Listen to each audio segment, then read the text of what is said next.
Alright, glad to have that taken care of. Hello everyone, and welcome back to The Legend of Zelda Twilight Princess. So last time, we got to get into our first bout with King Bulblin, as we rescued our friend Colin from his evil clutches, and it was awesome. Today, we are going to finally make our way up Death Mountain, but before that, because I'm allergic to Death Mountain, let's talk to Tallow here. I can't believe Colin. I mean, that was a really brave thing for him to do, huh? Especially since he's such a weakling, unlike you. He is gonna be alright, right? And Mallow, he hasn't even come out to say get well soon. What's he thinking? He said he was gonna get started, and he hasn't come out of that closed-up shop since. Link, can you talk some sense into that kid? Sure, why not? What the? General store, dealing with everything from housewares to gently used items.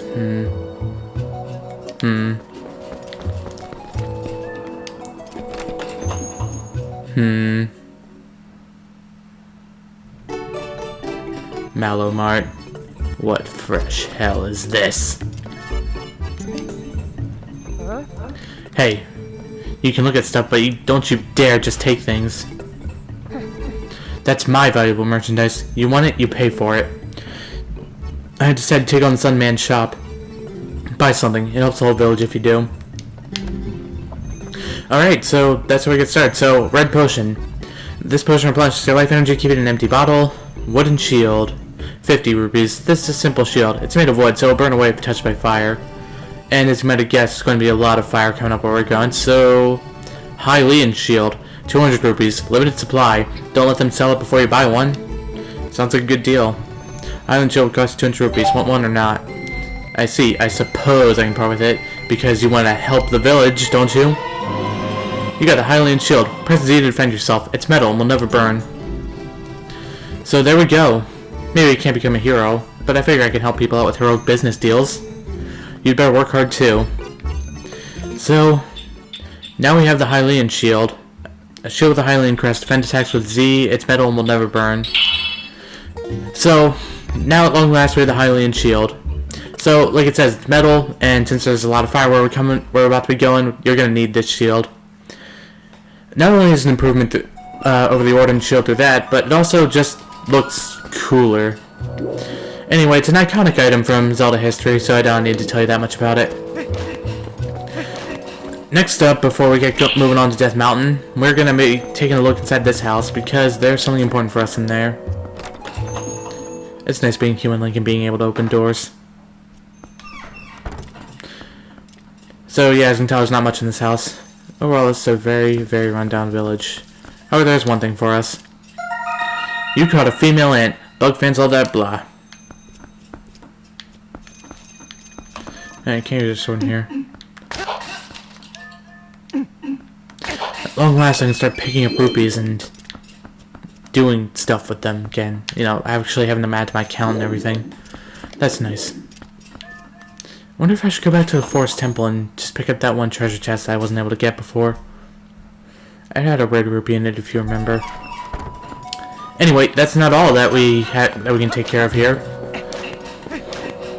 Make our way over here.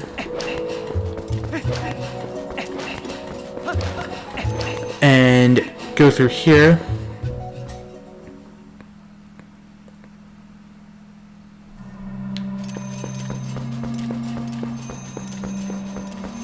And here we are at the Kakariko Village Graveyard. It's just a pretty normal graveyard. It really has that whole sense of being run down. But here we are. And the reason I decided to come here was because... Come all the way over here. And you're gonna get assaulted by these birds called gways, as they're called. Oh, crap, that's a lot.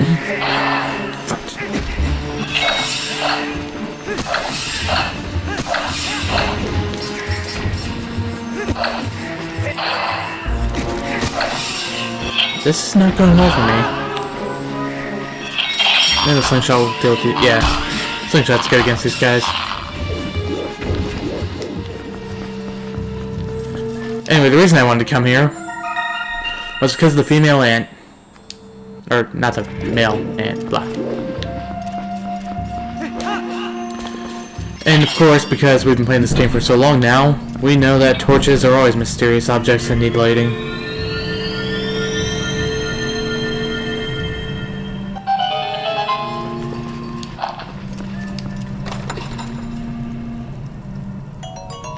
Purple rupee, worth 50. Got it just in time. Oh.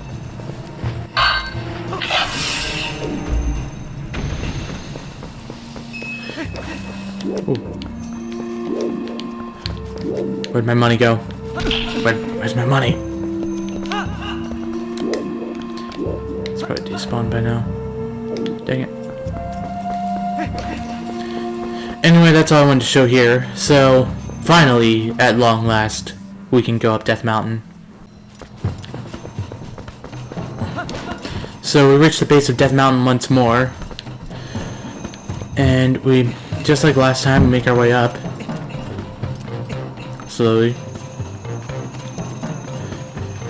I suppose now's as good a time as any to mention the music.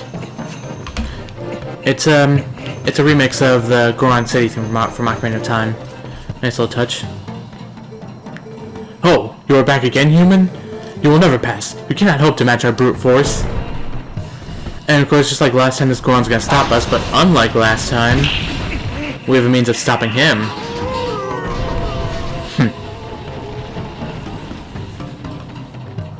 Yeah, we just threw a giant rock man off a cliff.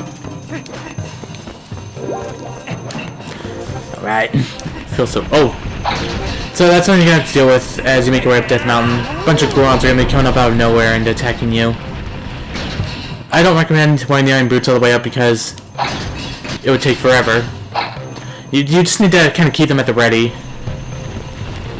There's another one coming down. Alright. Oh, crap. Fortunately, they only deal a quarter heart of damage, so shouldn't be too bad, but, you know, make sure you know what's coming. That guy gave me a lot of warning. Oh, hey, blue rupee. Blah. Thanks. I don't know what a blue rupee is worth. Like, I've been playing this game for 7 hours already. But sure, go ahead, tell me.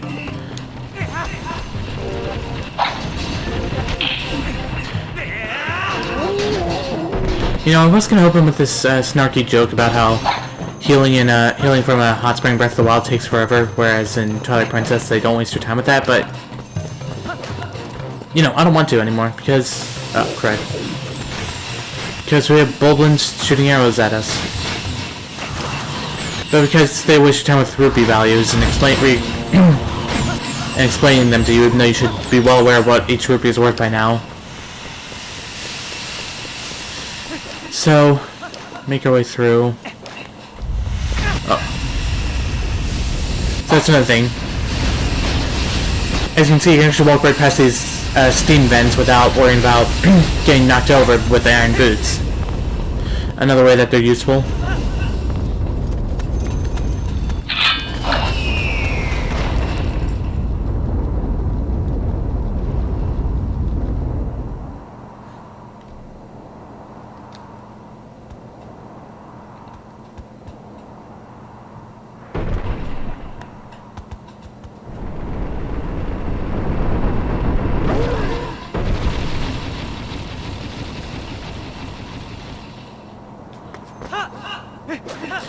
So that shows that the main way that Gorons get around Death Mountain here is by jumping off other Gorons' backs. Oh crap! No! Please, I don't want to die. Freak.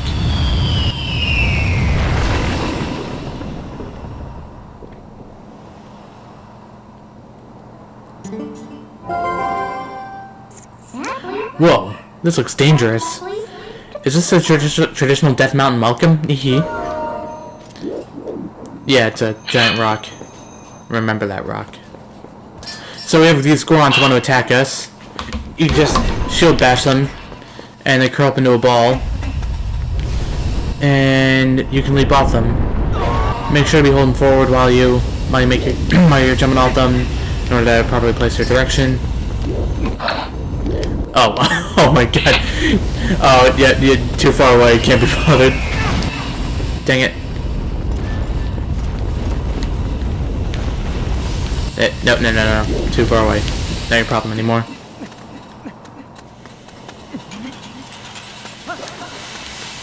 Make our way through here, and we have this blocked.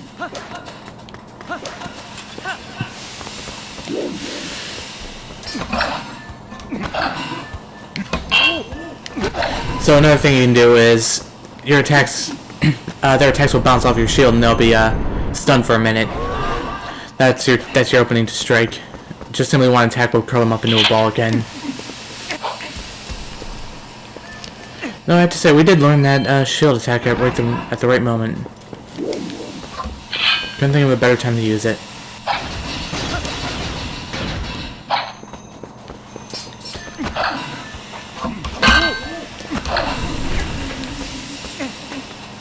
Make our way up here. We got another. Yeah, we can land on top of this giant metal pipe, which is kind of out of place in the Zelda game. Just metal, anything really, like except for swords, of course. Like I guess steel swords is normal, but. All right, here's a nice thing. You don't have to worry about falling rocks when you're inside this cave, since your head is covered already.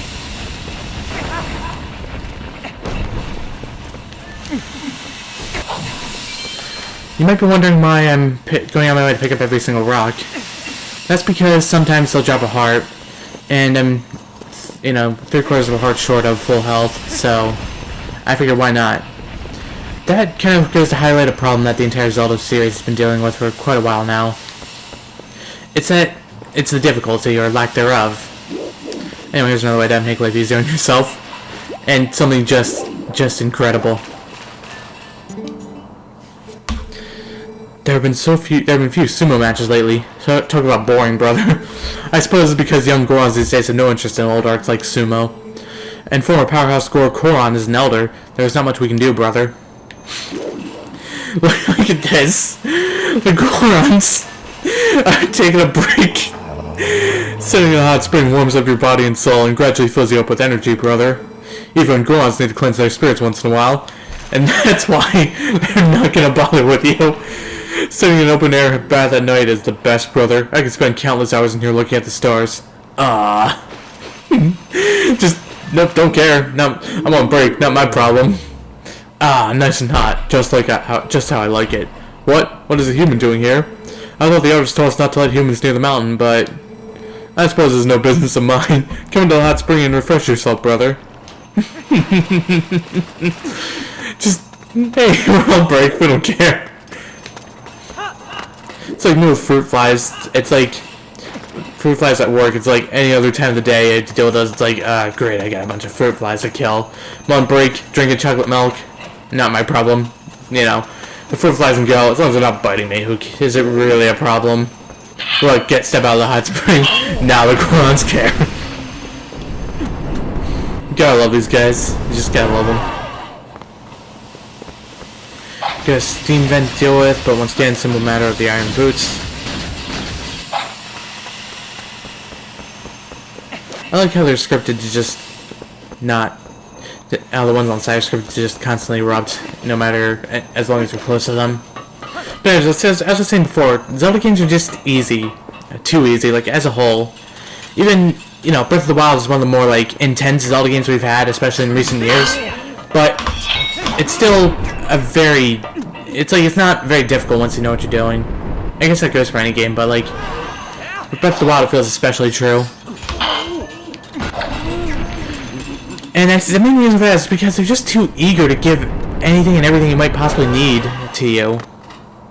It's like, just cutting grass will sometimes drop hearts that can restore health.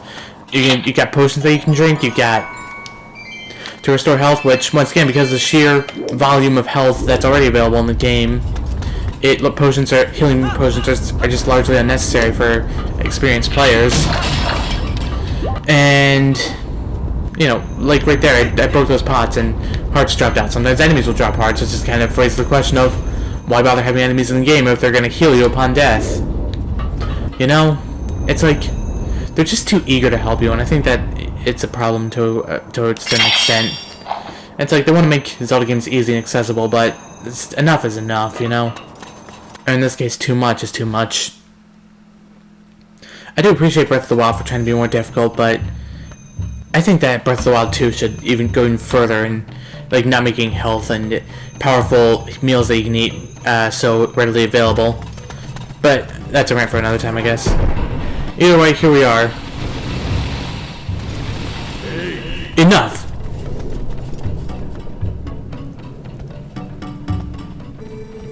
Is this young one such an imposing enemy that you must all gang up on him? I think not, little brothers.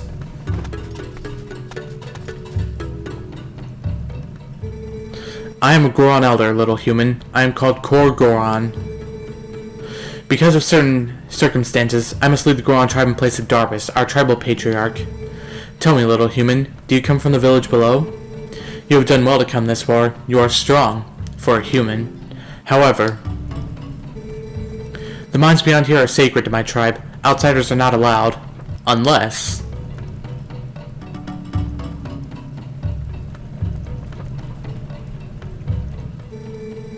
I could make an exception, but you would have to beat me in a contest of power. Are you willing to try that, little human?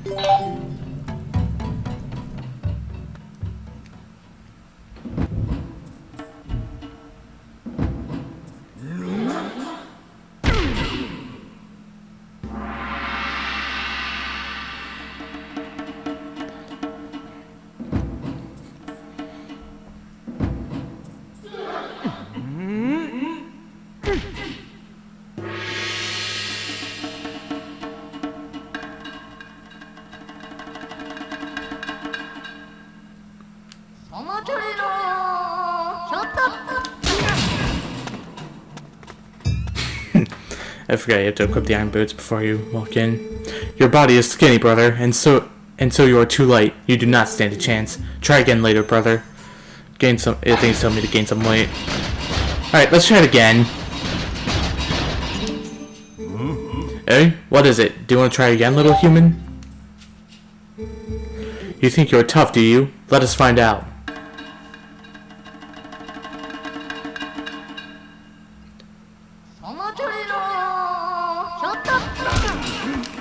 I love it when a game shouts at me in Japanese.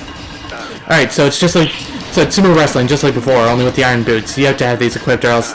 Well, you saw what happened.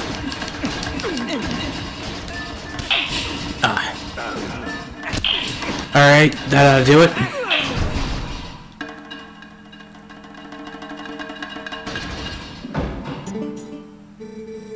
Young warrior, you have a strong will and sharp eyes. Fine traits. Want to see how well you can use them? You have seen it, I would bet. The mountain erupting without pause. When the mountain began to rage, all four of us elders and Darbus, our patriarch, went inside to investigate its anger.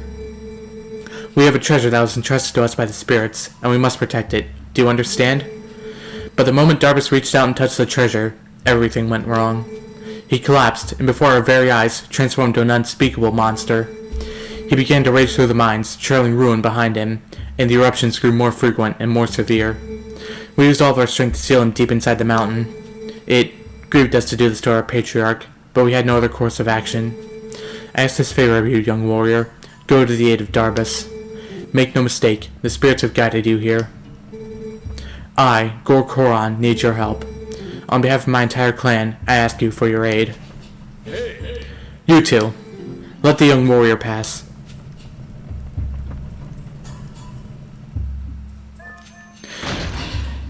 And there we have it. The last time you will ever see any sumo wrestling in this game. What a wasted opportunity.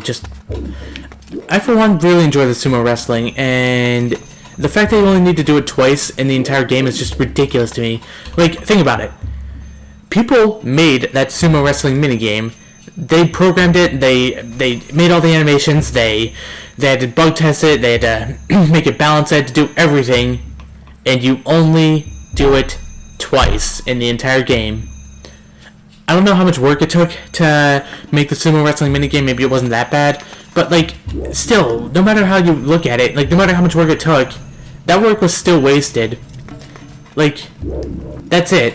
That's the last of the sumo wrestling minigame you're gonna see, and it bugs me greatly because like there's such a great opportunity to, you know, have some kind of minigame that you can play by going back to the top of Death Mountain and be walking inside here, and the Gorons will let you sumo wrestle with them anytime you like. But no, just it's a shame because I really like that sumo wrestling minigame. It's so much fun. It's something I look forward to on every single playthrough, honestly, because of how just enjoyable it is. But that's the end of it.